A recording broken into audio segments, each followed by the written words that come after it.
The unexpected warmth. The winter wind cut through downtown Chicago like a blade, sending newspapers tumbling across empty sidewalks and making streetlights sway in their steady rhythm. Snow had been falling since morning, coating the city in a pristine white blanket that would soon turn to gray slush under the weight of traffic and time. Sarah Martinez pulled her thin jacket closer around her shoulders as she sat on the cold metal bench at the bus stop. The fabric did little to block the bitter cold that seemed to seep through to her bones. Her nurse's scrubs, barely visible beneath her coat, were still damp with perspiration from her 12-hour shift at Chicago General Hospital. She had spent the day moving from room to room, checking on patients, administering medications, and offering comfort to families in their darkest hours. Now, as she waited for the number 42 bus that would take her back to her small apartment, Sarah felt the exhaustion settling into her muscles like lead. Her feet ached in her comfortable but worn sneakers, and her hands were so cold she could barely feel her fingers through her thin gloves. She glanced at her phone. The bus was running 20 minutes late. Again. The digital display at the stop flickered intermittently, casting an eerie blue glow across the accumulating snow. Other commuters had given up and called ride shares or caught different routes, leaving Sarah alone with the wind and the empty street. A sleek black sedan glided to a stop at the red light just ahead of the bus stop. The car was immaculate, its paint job reflecting the streetlights like a mirror. Through the slightly tinted windows, Sarah could make out the silhouette of the driver, but she quickly looked away. She had learned long ago not to make eye contact with strangers, especially late at night in the city.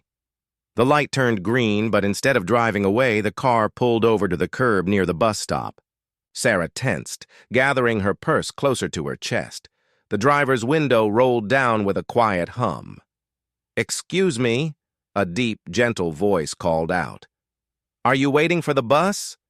Sarah looked up to see a man in an expensive charcoal suit leaning slightly toward the passenger window. He appeared to be in his mid-30s, with kind brown eyes and concern etched across his features. Despite his obvious wealth, there was something approachable about his demeanor. "Yes," Sarah replied cautiously, her breath forming small clouds. "In the frigid air." "I couldn't help but notice you've been sitting there for quite a while," the man continued. "The weather forecast is calling for the temperature to drop another 10 degrees tonight. That's dangerous cold." Sarah glanced down the empty street, hoping to see the familiar headlights of her bus approaching. No such luck. "The bus should be here soon," she said, though her voice lacked conviction. The man studied her for a moment, taking in her nurse's identification badge that hung from a lanyard around her neck, her tired posture, and the way she shivered despite her attempts to stay warm. "You're a nurse," he observed, his voice filled with respect rather than surprise. "Yes, at Chicago General. I just finished a shift." Sarah wasn't sure why she was sharing this information with a stranger, but something about his genuine concern made her feel comfortable. "My name is Marcus Wellington," he said, extending his hand through the window. "I know this might sound forward, but I can't in good conscience drive away and leave you sitting in this cold. Would you allow me to give you a ride home?" Sarah hesitated. Every safety lesson her mother had taught her screamed against accepting rides from strangers. But Marcus Wellington's eyes held no threat, only kindness. And the alternative was sitting in the freezing cold for who knew how long. "I don't usually accept rides from people I don't know," she admitted. Marcus nodded understandingly. "I completely respect that, and I would tell my own sister the same thing. But I also can't bear the thought of someone who spends their days taking care of others sitting alone in weather that could be dangerous." He reached into his jacket pocket and pulled out a business card, handing it to her through the window. "This is who I am. You can look me up, call someone, take a photo of my license plate, whatever makes you feel safe." Sarah took the card and read it in the dim light from the street lamp. "Marcus Wellington, Chief Executive Officer, Wellington Industries." The address listed was in one of Chicago's most prestigious business districts. "You're really a CEO?" she asked, looking up at him with surprise. Marcus smiled, a warm expression that reached his eyes. "I really am, though right now I'm just someone who doesn't want to see a healthcare worker freeze at a bus stop after what was probably a very long day." Something in his tone, combined with the bitter cold that was making her teeth chatter, convinced Sarah to make a decision that surprised her.